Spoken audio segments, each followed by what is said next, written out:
에스겔 3장 22절에서 27절 말씀 우리 함께 읽겠습니다. 시작. 여호와께서 권능으로 거기서 내게 임하시고 또 내게 이르시되 일어나 들로 나아가라. 내가 거기서 너와 말하리라 하시기로 내가 일어나 들로 나아가니 여호와의 영광이 거기에 머물렀는데 내가 전에 그발 강가에서 보던 영광과 같은지라. 내가 곧 엎드리니 주의 영이 내게 임하사 나를 일으켜 내 발로 세우시고 내게 말씀하여 이르시되 너는 가서 내 집에 들어가 문을 닫으라. 너 인자야, 보라, 무리가 내 위에 줄을 놓아 너를 동여 매리니 내가 그들 가운데에서 나오지 못할 것이라. 내가 내 혀를 내 입천장에 붙게 하여 내가 말 못하는 자가 되어 그들을 꾸짖는 자가 되지 못하게 하리니 그들은 패역한 족속임이니라. 그러나 내가 너와 말할 때에 내 입을 열리니 너는 그들에게 이르기를 주 여호와의 말씀이 이러하시다 하라. 들을 자는 들을 것이요 듣기 싫은 자는 듣지 아니하리니 그들은 반역하는 족속임이니라. 아멘. 오늘 말씀의 제목은 말 못하는 파수꾼입니다. 말 못하는 파수꾼. 파수꾼의 사명을 주신 후에 말을 못하게 하시는데 하나님의 그 마음이 무엇인가를 우리가 함께 좀 살펴봤으면 좋겠습니다. 지난주에 우리가 에스겔에게 파수꾼을 주시는 하나님을 만났었는데요. 에스겔에게 이렇게 말씀하셨습니다. 인자야, 내가 너를 이스라엘 족속의 파수꾼으로 세웠으니 너는 내 입의 말을 듣고 나를 대신하여 그들을 깨우치라. 이렇게 말씀을 하셨어요. 이 파수꾼의 어깨에 그리고 파수꾼의 입에 많은 사람들의 목숨이 달려 있습니다. 파수꾼의 깨우침을 듣고 악한 길에서 돌이키면 삽니다. 파수꾼의 깨우침을 듣고 죄에 빠지지 않으면 삽니다. 그러나 파수꾼이 깨우치는 것을 무시하고 죄 가운데 머물면 죽습니다. 파수꾼의 입에 많은 사람들의 목숨이 달려 있어요. 성도님들은 지난 주간에 파수꾼의 깨우침을 들으신 적이 있으십니까? 이렇게 살면은 죽는구나. 깜짝 놀라가지고 돌이켜보신 경험이 있으신가요? 이렇게 죄 짓고 살면 죽는구나 하는 거를 실감하고 이제 죄 짓지 말아야지. 앞으로는 그러지 말아야지. 마음을 먹고 또 먹었는데 또 똑같은 죄를 또 짓고 있는 나를 보면서 마음을 찢고 울어보신 적이 있으신가요? 그렇게 마음을 찢고 있는데 오셔서 아들의 피로 덮어주시고 나를 용서하시고 그 죄에서 나를 고쳐주시는 그 손길을 경험해 보신 적이 있으신가요? 만약에 그런 경험을 해보신 분이라면 내 힘으로는 어쩔 수 없는 이 죄에서 나를 건져주신 은혜가 너무너무 감격스럽고 기쁘실 거예요. 와, 하나님이 가만히 내버려 두셨으면 어떻게든 죄 짓다가 그냥 죄에 끌려가다가 영원한 죽음 가운데 있었을 텐데 나를 이렇게 살려주셨구나. 나를 고쳐주셨구나. 나를 씻어주셨구나 하는 그 사실 때문에 너무너무 기쁘고 너무너무 감격스러우셨을 텐데 그런 경험들이 있으신지 궁금합니다. 아마 그런 경험들을 한 주간 해오신 분들은 오늘 예배가 너무너무 기다려지셨을 거예요. 예배하는 것이 너무너무 소중하고 너무너무 행복한 일로 느껴지셨을 겁니다.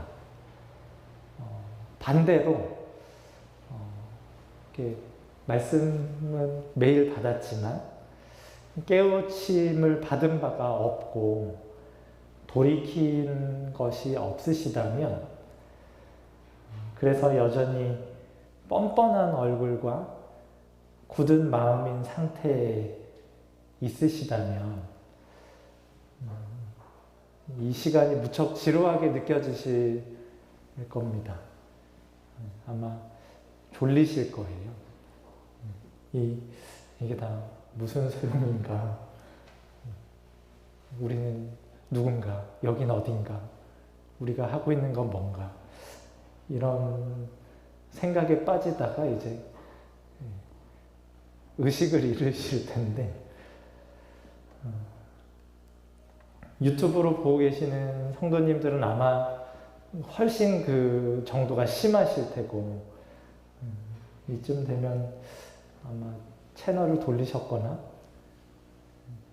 의식을 잃으셨거나 이 나를 기르시고 나를 만드시고 나를 이 흉악한 죄에서 건지시고 용서하시고 고치시는 하나님, 나를 사랑하시는 하나님이 밝히 보이는 예배가 아니면 그 예배는 너무너무 허무하고 공허한 예배입니다. 하나님은 그런 예배를 무척 싫어하십니다. 이사야 선지자에게 하나님께서 이렇게 전하라고 하셨습니다. 이사야 1장 10절에서 15절 말씀인데요. 너희 소돔의 관원들아 여호와의 말씀을 들을지어다. 너희 고모라의 백성아 우리 하나님의 법에 귀를 기울일지어다. 여호와께서 말씀하시되 너희의 무수한 재물이 내게 무엇이 유익하뇨? 나는 수량의 번제와 살찐 짐승의 기름에 배불렀고 나는 수송아지나 어린 양이나 순 염소의 피를 기뻐하지 아니하노라. 너희가 내 앞에 보이러 오니 이것을 누가 너희에게 요구하였느냐? 내 마당만 밟을 뿐이니라. 헛된 재물을 다시 가져오지 말라. 분향은 내가 가증히 여기는 바요. 월삭과 안식일과 대회로 모이는 것도 그러하니 성회와 아울러 악을 행하는 것을 내가 견디지 못하겠노라. 내 마음이 너희의 월삭과 정한 절기를 싫어하나니 그것이 내게 무거운 짐이라. 내가 지기에 곤비하였느니라. 너희가 손을 펼 때에 내가 내 눈을 너희에게서 가리고 너희가 많이 기도할지라도 내가 듣지 아니하리니 이는 너희의 손에 피가 가득함이라. 하나님께서 이사야 선지자에게 이렇게 말하라고 시키셨는데요. 성도님들 한번 손 보시겠어요? 손. 피가 가득하다고 하세요. 우리의 손에. 보이시나요? 저 알코올 소독했는데요. 오늘 들어오면서. 깨끗한데 왜 내 손에 피가 있다고 하시고 내가 기도해도 내가 예물을 드려도 예배해도 안 받으신다고 하시나. 우리가 언제 우리의 손에 피를 묻히냐면 하나님의 통치를 거부할 때 피를 묻힙니다. 하나님이 내 주인이라는 것을 거절하고 제가 주인입니다. 제 뜻대로 살겠습니다. 할 때 우리의 손에 피가 가득해져요. 무엇보다 그 피의 출처는 우리 자신입니다. 우리의 생명을 하나님의 종, 하나님의 소유로 쓰지 않는 그 순간부터 우리가 회개할 때까지 우리의 생명이 마구 허비되고 있는 거예요. 우리의 손의 피가 우리 자신의 피로 가득가득해지는 거고요. 물론 우리 자신뿐 아니라 우리에게 맡겨주신 가족들, 이웃들, 친구들, 직장 동료들의 피 역시 묻히게 됩니다. 내가 주인이기 때문에 어떤 누군가를 통제해야만 하고 내 법을 따라서 내가 세운 선악의 기준을 따라서 그들을 심판하고 정죄하는 그 모든 과정에서 피를 흘립니다. 실제 칼을 이렇게 막 휘둘러서 이렇게 물리적인 피를 흘리게는 하는 경우는 많지 않지만 우리 안에서 어떤 대상을 향해서 일어나는 분노들, 그를 향해서 일어나는 살시, 이런 것들이 수시로 경험되는 것을 보시잖아요. 상대방도 죽이고 나도 죽이는 일을 하고 있어요. 무수히 하고 있고, 그래서 우리의 손에 피가 가득하다 말씀하시고, 그 가득한 피로 드리는 예물을 나는 받기 싫다 하세요. 우리 손에 가득한 피를 씻어주시려고 우리 주님이 십자가에서 피 흘리신 겁니다. 우리의 이 반역의 결과로 우리 손에 가득한 피를 없이 해주시고 우리를 깨끗하고 흠없게 하시려고, 그래서 하나님께 흠없고 온전한 예배를 드리게 하시려고 예수님이 우리 대신에 십자가에서 피 흘리시고 우리를 돌아오라고 부르십니다. 에스겔 33장 11절에서 하나님께서 이렇게 말하라고 명령하세요. 우리 함께 읽어볼까요? 시작. 너는 그들에게 말하라. 주 여호와의 말씀이니라. 나의 삶을 두고 맹세하노니 나는 악인이 죽는 것을 기뻐하지 아니하고 악인이 그의 길에서 돌이켜 떠나 사는 것을 기뻐하노라. 이스라엘 족속아 돌이키고 돌이키라. 너희 악한 길에서 떠나라. 어찌하여 죽고자 하느냐 하셨다 하라. 하나님은 악인이 죽는 것을 기뻐하지 않으십니다. 우리의 손에 우리가 흘린 피가 가득하다고 해도, 그래서 하나님께 정 받지 못하실 예배를 무수히 드렸다 해도 우리가 죽는 것을 기뻐하지 않으세요. 우리에게 돌아오라고 부르십니다. 내가 너희의 너희가 흘린 그 피를 다 씻어서 흔적조차 남기지 않고 다 씻어서 용서하고 고쳤으니 돌아오라고 우리를 부르세요. 이 돌아오라 부르시는 이 하나님의 음성이 우리에게 들리는 복이 임했으면 좋겠습니다. 나 이대로 살면 내 피가 내 손에 가득하구나. 내 이웃과 내 가족, 친구들의 피로 내 손이 가득하구나.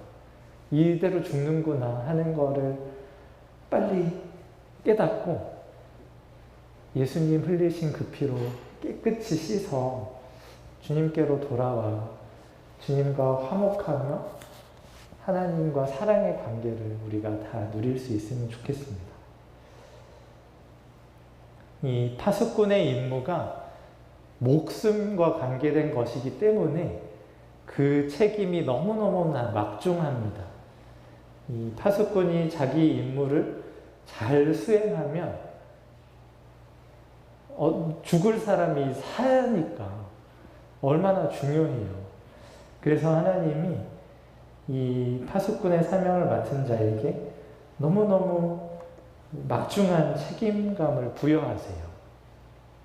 3장 18절에 가령 내가 악인에게 말하기를 너는 꼭 죽으리라 할 때에 내가 깨우치지 아니하거나 말로 악인에게 일러서 그의 악한 길을 떠나 생명을 구원하게 하지 아니하면 그 악인은 그의 죄악 중에서 죽으려니와 내가 그의 핏값을 내 손에서 찾을 것이고. 그리고 20절에 또 의인이 그의 공의에서 돌이켜 악을 행할 때에는 그가 죽을지니 이는 내가 그를 깨우치지 않음이니라. 그는 그의 죄 중에서 죽으려니와 그의 핏값은 내가 내 손에서 찾으리라. 이 파수꾼이 제대로 임무를 수행하지 않아서 누군가가 죽는다. 그러면 그 죽는 사람은 그의 죄로 죽는 거지만 그 핏값을 파수꾼 너에게서 찾겠다. 하나님께서 이렇게 무섭게 말씀하십니다.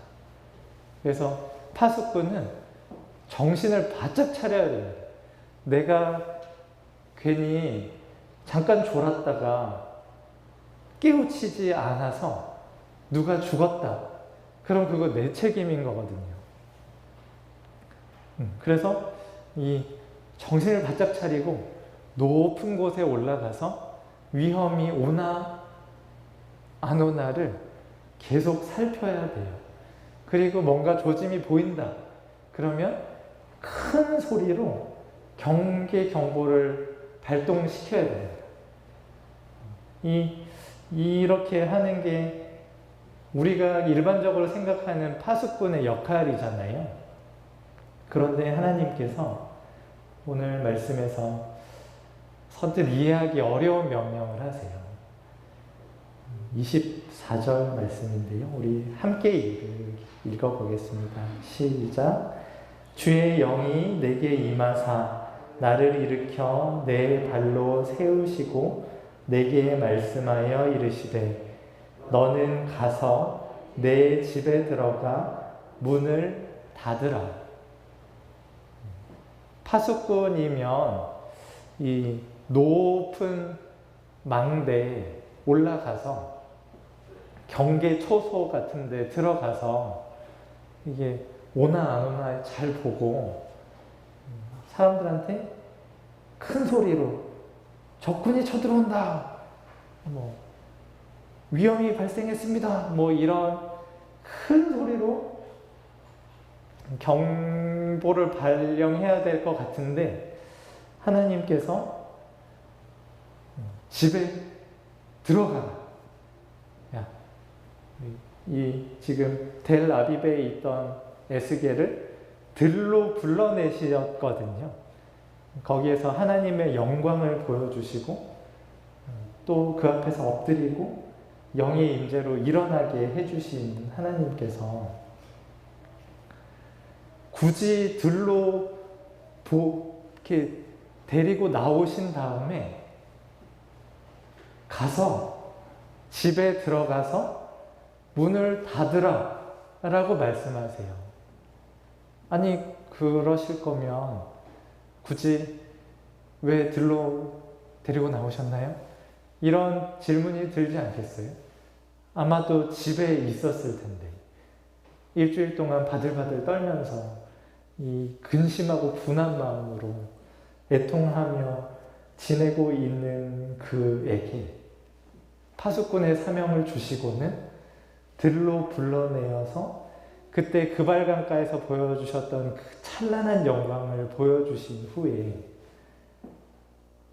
야, 집에 가. 그리고 문 닫아. 이렇게 말씀하세요. 집에 가서 문을 닫으면 이게 안 보이잖아요. 무슨 위험이 쳐들어오는지를 못 보잖아요. 그리고 사람들한테 얘기를 못 하잖아요. 위험이 임박했습니다. 준비하세요. 준비하세요. 돌이키세요.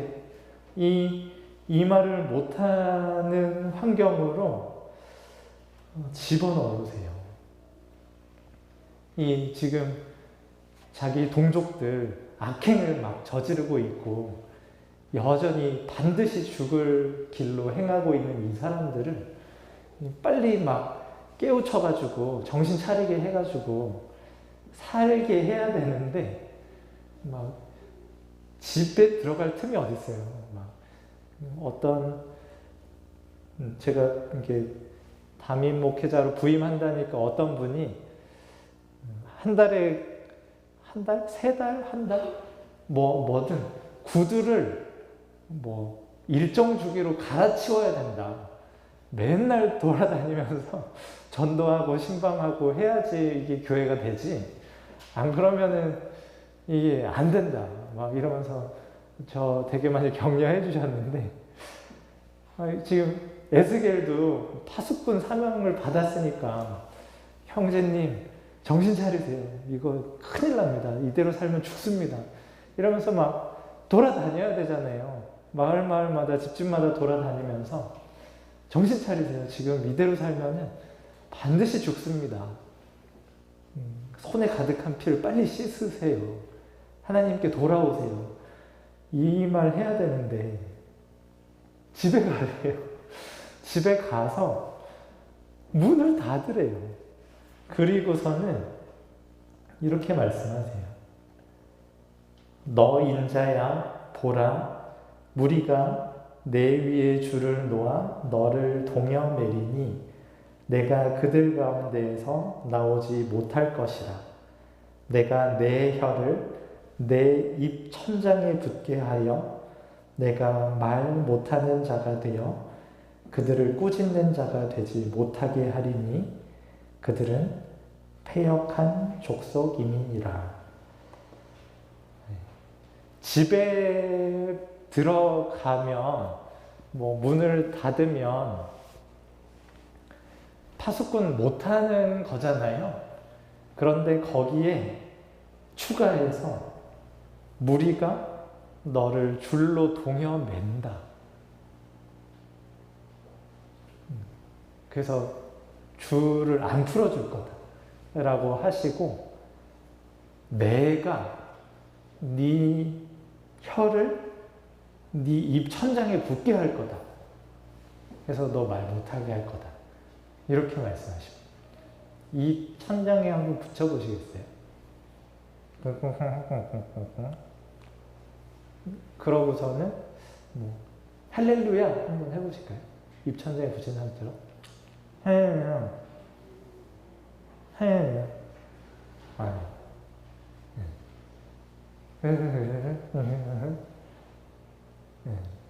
입 천장에 붙이면 못 알아듣습니다. 지금 깨우쳐라 라고 해 주셨는데 깨우쳐야겠구나 하고 있었을 에스겔한테 집에 들어가서 문을 닫고 넌 이제 줄로 묶일 거고 내가 너의 이 천장에 혀를 붙일 거야. 이 황당하지 않으세요? 깨우치지 말라는 거잖아요. 왜 이렇게 하시지? 지금 목숨이 걸린 중대한 일이라면서 너 정신 똑바로 차려야 돼? 라는 뉘앙스로 말씀하셨잖아요. 네가 안 깨우치면 너 죽을 거야. 너 깨우침 듣고 돌이키는 사람, 죄 가운데 빠지지 않는 사람만 살 거야. 하셨는데 입천장에 혀를 붙이시고 집에 가둬놓으시고 깨우치지 못하게 하시는 이유가 그들이 패역한 족속이기 때문입니다.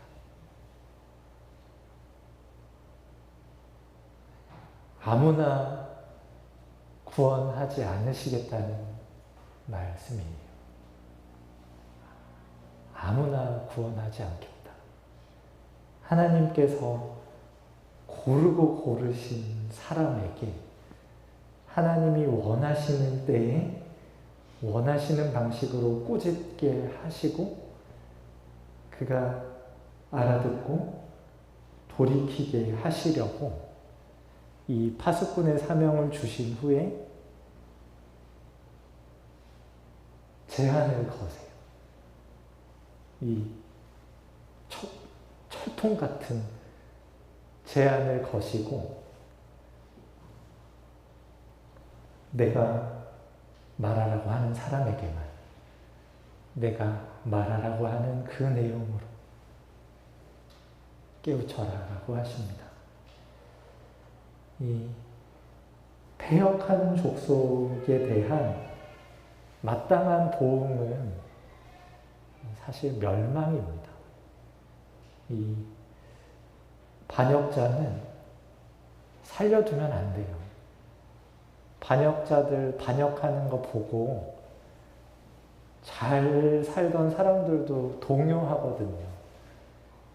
그래서 그 옛날 왕들은 무조건 죽였습니다. 반역자 용서한 왕을 제가 들어본 바가 없어요. 죄 없는 사람들도 좀 조짐이 안 좋다 싶으면 그냥 반역자 덮어 씌워가지고 죽였던 왕들이에요. 하나님의 통치권에 도전하고 하나님이 다스리는 것을 거절하고 자기 마음대로 살아가려고 하는 죄인들을 대우하는 마땅한 보응은 죽음입니다. 이 반역자 보고 돌아와라 하시는 말씀은 사실 불필요한 일로 여겨집니다. 이게 돌아오라고 해서 돌아올 사람들이었으면 애초에 반역을 안 하지 않았겠습니까? 이 반역죄는 뉘우쳐서 용서를 빈다고 해서 이게 용서되는 죄가 아니에요. 이 한 번 반역한 사람이 또 얼마나 반역을 하겠어요? 제가 잘못했습니다. 죽을 것 같으니까 그제서야 제가 잘못했습니다. 한 번만 용서해 주시면 제가 안 할게요. 반역 안 할게요. 하면서 싹싹 빌어도 좀 먹고 살만해지고 좀 내가 한번 해볼 수 있을 것 같은데 하면 또 반역하는 게 이 반역자들의 못된 습성입니다. 아무나 반역자에서 건져주시는 것은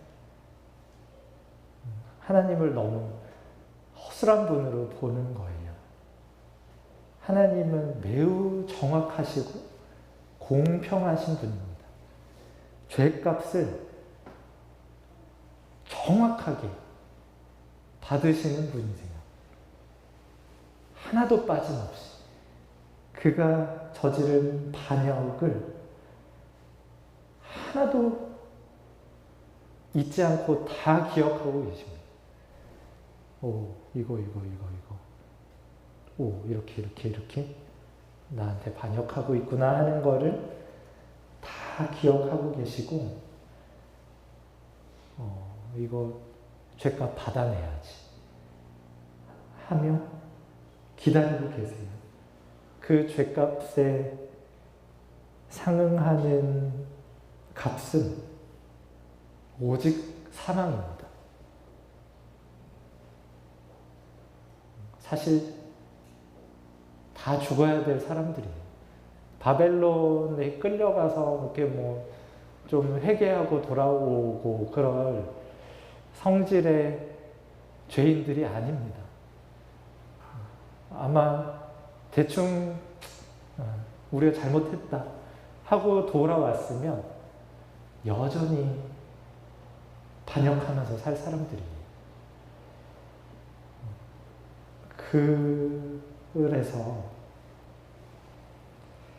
이 반드시 죽어야 하는 반역자들 중에 하나님의 뜻을 따라서 구원하시는 그 사람들에게 하나님이 아주 큰 자비와 사랑으로 죄값을 대신할 희생 제물을 주셔서 그들의 죄를 갚아주시지만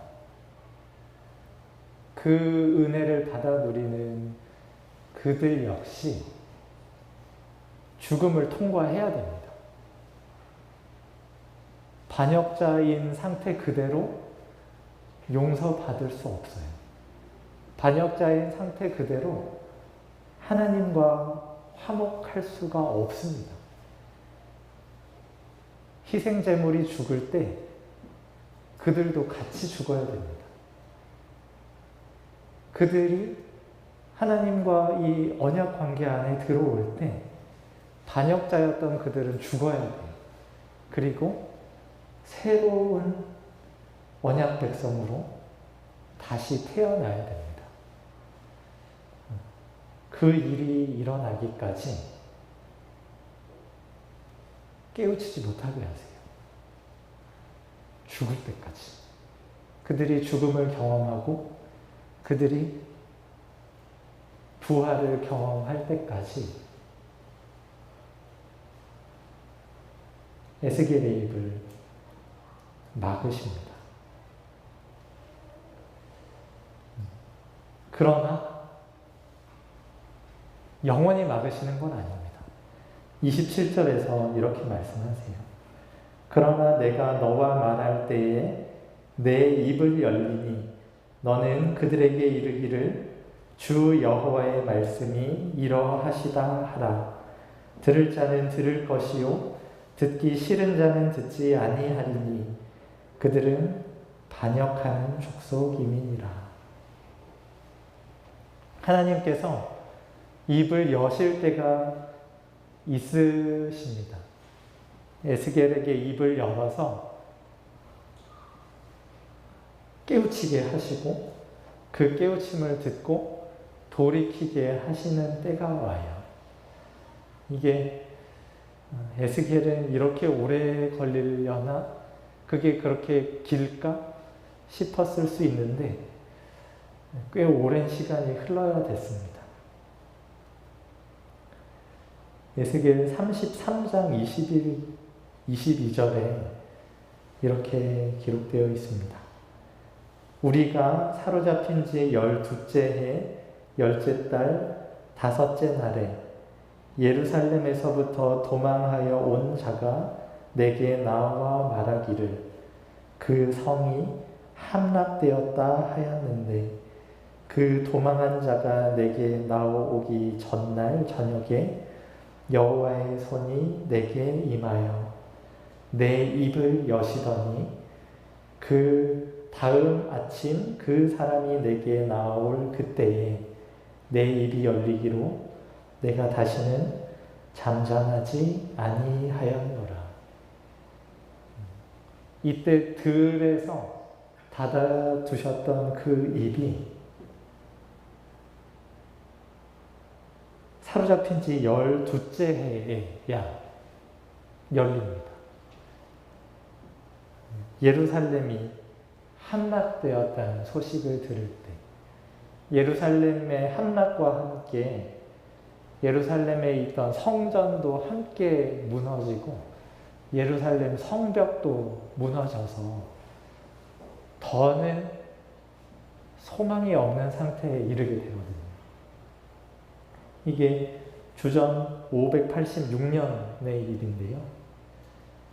지금 에스겔이 이 말씀을 받을 때가 언제냐면 이 에스겔 1장 1에서 2절에 이 30째 해 다섯째 달 초닷새라고 되어 있는데 이게 여호야긴 왕이 사로잡힌 지 5년 여호야긴 왕이 597년에 사로잡혀서 593년 되는 해에 넷째 달 초닷새에 지금 에스겔이 하나님을 만나서 이 말씀을 듣고 있는데 이게 12째 해 열째 달 다섯째 날 7년 6개월 동안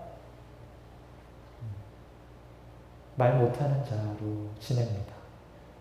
물론 7년 내내 말을 안 한 것은 아니었어요. 하나님께서 간간히 입을 열어서 말씀을 하게 하시는데 재앙이었습니다. 재앙. 7년 6개월 후에 일어날 일을 계속해서 예고하게 하세요. 무너진다. 흔적도 없이, 희망이 없이 다 무너진다 하는 경고를 말로 해서 잘 안 들으니 무언극을 하게 하시거든요. 저게 뭐 하는 거야? 싶은 행동들을 시키세요. 이제 다음 주부터 보시게 될 텐데 그 오랜 세월 동안 심판을 예고하게 하시고 애가와 애국과 재앙의 말을 하게 하시면서 이 사람은 진짜 하나님이 세운 선지자구나 하는 것을 그들의 동족들이 알아보게 하시고 그 후에 그가 하는 말이 하나님이 우리에게 들려주시는 믿을 만한 말씀이구나 하는 것을 알게 하신 후에야 이 입을 열어주십니다. 우리가 믿는다라고 하는 게 예수님을 우리의 주로 믿습니다. 하나님이 살아계시고 하나님이 우리를 지으시고 다스리시는 분인 것을 믿습니다. 하는 게 그렇게 간단한 문제가 아닙니다. 이 죽음을 경험하고 다시 살아나는 과정을 거쳐야 그제서야 믿음이 믿음다워집니다. 죽음이 하루아침에 그냥 꽥 하고 죽어지지 않아요. 우리의 죄가 그렇게 우리가 생각하는 것만큼 쉽게 해결되지 않습니다. 길고 긴 기다림 가운데서 하나님이 이 강한 능력으로 하나님의 그 영광스러운 그 모든 일로 우리에게 찾아오셔서 우리를 건져주시는 것을 경험해야 믿는 거죠. 그제서야 사실 믿음이라고 할 수 있어요. 근데 그러면 그 믿음이 믿음다워지기까지 기다리는 건 믿음이 아닌가요? 물론 그것도 믿음입니다. 하나님께서 끝까지 기다리고 기다릴 수 있는 힘을 주실 거예요. 그렇지만 그 일이 일어날 때까지 우리가 믿는 그 믿음을 끝까지 붙들어야 됩니다. 사실 이스라엘 백성들도 이 오랜 포로 생활로 다 됐다. 우리 이제 참 믿음 가졌다. 하면서 열심히 자기 나름대로 신앙생활 했지만 그 믿음이 참 믿음이 아니었거든요. 500년이 흐른 뒤에야 하나님의 아들이 이 땅에 오셔서 십자가 달려 죽으시고 부활하시고 승천하셔서 성령님을 부어주셔서 그제서야 참 믿음을 알게 돼요. 우리는 이제 이런 기다림의 세월은 지나가긴 했지만 그래서 우리는 예수님도 알고 성령님도 배우고 교회도 알고 그렇게 신앙생활을 하고 있지만 우리의 기다림 역시 필요합니다. 왜냐하면 우리가 그렇게 쉽게 죽는 사람들이 아니기 때문입니다. 우리의 죽음이 경험될 때까지 어쩌면 하나님이 침묵하신다고 느껴지실 때도 있으실 거예요. 어쩌면 하나님이 아무것도 안 하고 있는 것 같이 여겨지실 때도 있을 겁니다. 아무리 말씀을 드려도 별 반응이 없고 죄를 찾고 물어보려고 애써도 꿈쩍하지 않는다는 느낌을 받으실 수 있습니다. 그러나 하나님의 약속을 기다리기를 포기하지 않고 기다리면 하나님께서 우리의 귀를 열어주시고 우리의 마음을 바꿔주시는 날이 반드시 올 줄 믿습니다. 입을 열어주실 때가 오실 겁니다. 듣게 하실 거고 깨우치게 하실 거고 주님께 나와 엎드려 울게 하실 거예요.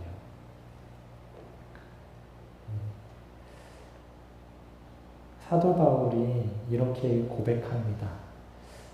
우리 함께 읽어볼까요? 시작. 내가 그리스도와 함께 십자가에 못 박혔나니 그런즉 이제는 내가 사는 것이 아니요 오직 내 안에 그리스도께서 사시는 것이라.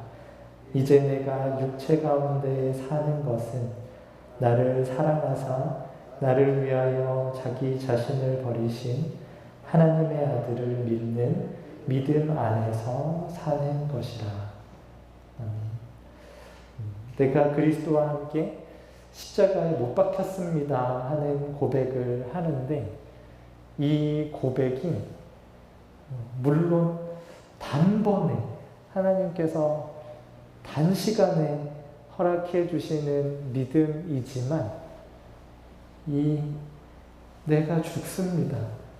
내가 죽었고 주님이 사십니다 하는 이 고백이 사실은 매우 오랜 기다림이 필요한 고백입니다. 이미 십자가에서 다 이루시고 우리의 필요한 모든 것을 다 이루어 주신 예수님이 계시지만 여전히 예수님이 하나님 보좌 우편에서 우리를 위해서 중보하고 계세요. 우리의 연약함을, 붙들고 계십니다.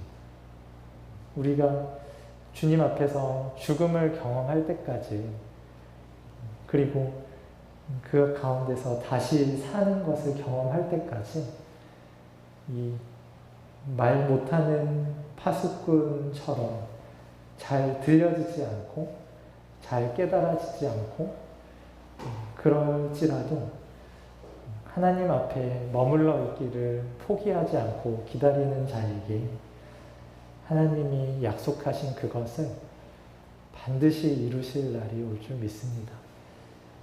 힘을 내시고 주님 앞에 계속해서 머물러 있는 우리가 되었으면 좋겠습니다. 기도하겠습니다.